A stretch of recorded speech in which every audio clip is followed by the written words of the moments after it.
तस्वीर 2010 की है। इस तस्वीर में कोने में तो केजरीवाल पर इस बार ईडी ने ऐसी मार मारी है दोस्तों, जेल में न सिर्फ केजरीवाल रो रहे हैं बल्कि आम आदमी पार्टी के नेताओं के भी पसीने छूट गए हैं। वो कहते हैं ना, चालाकी इंसान को ले डूबती है। कुछ ऐसा ही हुआ है दिल्ली के मुख्यमंत्री अरविंद केजरीवाल के साथ।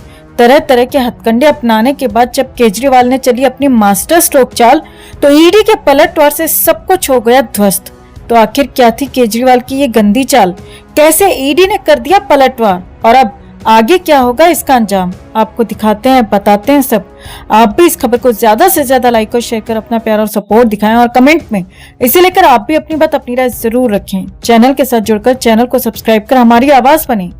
तो केजरीवाल ने शराब घोटाले में ईडी की गिरफ्तारी से बचने के लिए तमाम हथकंडे अपनाए, तमाम चालाकियां दिखाई, लेकिन आखिर में सिर से पैर तक ऐसे फंसे, अपने साथ साथ बड़े बड़े आप नेताओं को भी पानी में ले डूबे। अब ईडी ने केजरीवाल को सुप्रीम कोर्ट में ऐसा फंसाया है कि सीएम साहब जेल में फूट फूट कर रोने लगे हैं, क्योंकि 29 अप्रैल को सुप्रीम कोर्ट में केजरीवाल की गिरफ्तारी को चुनौती देने वाली याचिका पर सुनवाई होनी थी। लेकिन उससे पहले ही सबूतों का जखीरा लेकर ईडी ने सुप्रीम कोर्ट में धमाका कर दिया। कोर्ट में पेश किए हलफनामे में आरोप लगाया है। ईडी ने शराब घोटाले में केजरीवाल को साजिशकर्ता बताया। ईडी ने गिरफ्तारी को चुनौती देने वाली केजरीवाल की याचिका का विरोध किया है। ईडी ने न सिर्फ शराब घोटाले को केजरीवाल के दिमाग की उपज बताया, बल्कि इसमें शामिल बाकी आप नेताओं के काले चिट्ठे भी खोल दिए। पूरी आम आदमी पार्टी को भी शराब घोटाले में आरोपी बता दिया। ईडी ने सुप्रीम कोर्ट में दायर हलफनामे में क्या कुछ कहा, तो चलिए ये बताते हैं आपको। ईडी ने हलफनामे में कहा, दिल्ली के मुख्यमंत्री अरविंद केजरीवाल दिल्ली सरकार के मंत्रियों, आप नेताओं और अन्य व्यक्तियों की मिलीभगत से दिल्ली आबकारी घोटाले के सरगना और मुख्यमंत्री षड्यंत्रकारी हैं। हाई कोर्ट इस नतीजे पर ईडी द्वारा पेश तथ्यों और दलीलों पर गौर करने के बाद पहुंचा था। हाई कोर्ट का आदेश पूरी तरह से सही है, क्योंकि केजरीवाल सीधे तौर पर आबकारी नीति 2021-22 बनाने में शामिल थे। इस नीति का मसौदा दक्षिण समूह को दिए जाने वाले लाभों को ध्यान में रखते हुए तैयार किया गया था और इसे विजय नायर, मनीष सिसोदिया और दक्षिण समूह के प्रतिनिधि सदस्यों की मिलीभगत से बनाया गया था। राजनीतिक दल आम आदमी पार्टी, जो अपराध की आय का प्रमुख लाभार्थी थी, उसने केजरीवाल के माध्यम से अपराध किया है। तो ईडी ने कोर्ट के सामने शराब घोटाले के आरोपियों के जरिए 170 फोन तोड़ने की बात भी रखी। एक एक कर सारी परतें खोली गईं। साफ शब्दों में कहा गया, केजरीवाल के साथ साथ पूरी आम आदमी पार्टी शराब घोटाले में आरोपी है।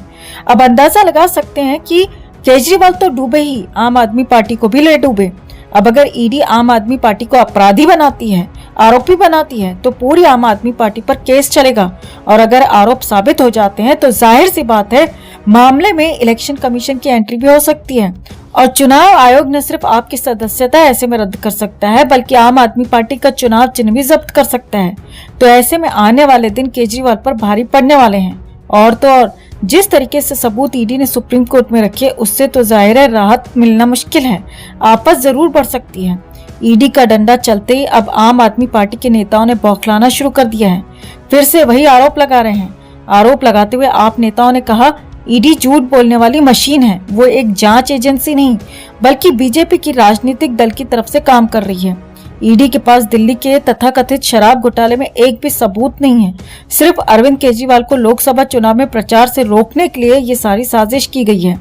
अब जरा आप नेताओं से पूछा जाए, अगर सबूत न होते तो क्या कोर्ट से जमानत न मिलती?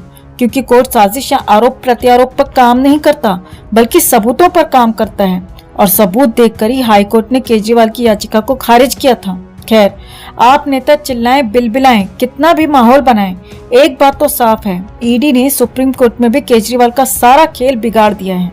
अब केजरीवाल को सुप्रीम कोर्ट से जल्दी झटका लग सकता है, क्योंकि सबूत, गवाह सब केजरीवाल के खिलाफ बोल रहे हैं। तो इस पूरी अपडेट पर आपका क्या कहना है दोस्तों? कमेंट में इसे लेकर आप भी अपनी बात, अपनी राय जरूर रखें और चैनल के साथ जुड़कर चैनल को सब्सक्राइब कर हमारी आवाज बने। तो शराब घोटाले में अरविंद केजरीवाल पर नई आफत आ पड़ी है। ईडी अगला ऐसा कदम उठाने की तैयारी में लग गई है जिससे न सिर्फ केजरीवाल की कुर्सी हिल जाएगी, बल्कि आम आदमी पार्टी इतिहास बन जाएगी। जल्दी आ सकता है केजरीवाल का काल, आप पार्टी का हो सकता है सफाया।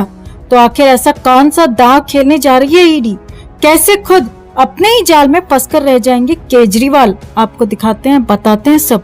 आप भी इस खबर को ज्यादा से ज्यादा लाइक और शेयर कर अपना प्यार और सपोर्ट दिखाएं और कमेंट में इसे लेकर आप भी अपनी बात अपनी राय जरूर रखें। चैनल के साथ जुड़कर चैनल को सब्सक्राइब कर हमारी आवाज बने। तो जेल से निकलने के लिए तड़प रहे हैं केजरीवाल, लेकिन अब ईडी बहुत जल्द शराब घोटाले में केजरीवाल के खिलाफ चार्जशीट दाखिल करने जा रही है। चौंकाने वाली बात तो ये है कि चार्जशीट में आम आदमी पार्टी को आरोपी बनाया जाएगा और ये सप्लीमेंट्री चार्जशीट होगी। और तो और केजरीवाल पर यह आफत 15 मई से पहले आ सकती है। ईडी 15 मई से पहले शराब घोटाले में केजरीवाल के खिलाफ सप्लीमेंट्री चार्जशीट दायर कर सकती है। चार्जशीट में आम आदमी पार्टी को भी आरोपी बना सकती है ईडी। रिपोर्ट के मुताबिक चार्जशीट को ड्राफ्ट किए जाने वाला काम अंतिम दौर में है। पुरानी चार्जशीट में शामिल लोगों के अलावा 4 से 5 और नए शामिल हो सकते हैं नाम इसमें। चार्जशीट में के कविता और गोवा के आप कार्यकर्ता चरणप्रीत सिंह का नाम भी हो सकता है। अगर जांच एजेंसी आम आदमी पार्टी को शराब घोटाले में आरोपी बनाती है तो ये पहली बार होगा जब किसी राजनीतिक दल के खिलाफ मनी लॉन्ड्रिंग एक्ट में मुकदमा चलाया जाएगा। और अगर आरोप साबित हो जाते हैं तो इस मामले में चुनाव आयोग की एंट्री भी हो सकती है और चुनाव आयोग आम आदमी की पार्टी की सदस्यता भी रद्द कर सकता है। यानी कि हालात बता रहे हैं आम आदमी पार्टी आने वाले दिनों में खत्म हो सकती है और केजरीवाल के जेल से बाहर निकलने के सारे रास्ते बंद हो सकते हैं। कुल मिलाकर लोकसभा चुनाव के बीच ही केजरीवाल को बुरी खबर सुनने को मिल सकती है। अब सबकी निगाहें ईडी की सप्लीमेंट्री चार्जशीट पर आकर टिक गई हैं। किस किस के नाम इस चार्जशीट में शामिल होंगे, ये बात आम आदमी पार्टी की टेंशन को बढ़ा रही है।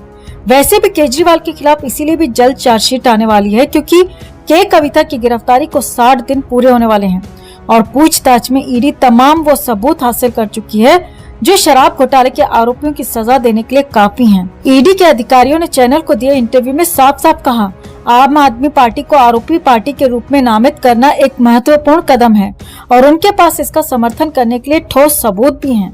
बता दें कि 16 अक्टूबर 2023 को अतिरिक्त सॉलिसिटर जनरल एसवी राजू ने जस्टिस संजीव खन्ना और एसवी भट्टी की पीठ के सामने कहा था, ईडी धन शोधन निवारण अधिनियम की धारा 70 का इस्तेमाल करते हुए आम आदमी पार्टी को आरोपी बनाने का विचार कर रही है।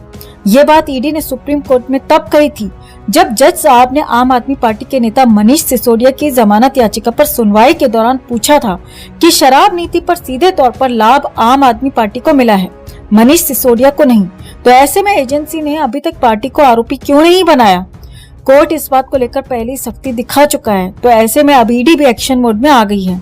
जल्द चार्जशीट दाखिल होगी और खुलासा होगा कि कैसे केजरीवाल शराब घोटाले में शामिल थे, कितनी रकम कहां से लूटी गई, कहां लगाई गई और कौन कौन लोग इस गोरख धंधे में शामिल थे। जब से चार्जशीट दाखिल होने की खबरों ने जोर पकड़ा है, न सिर्फ आम आदमी पार्टी घबराई हुई है बल्कि केजरीवाल की रातों की नींद तक उड़ गई है।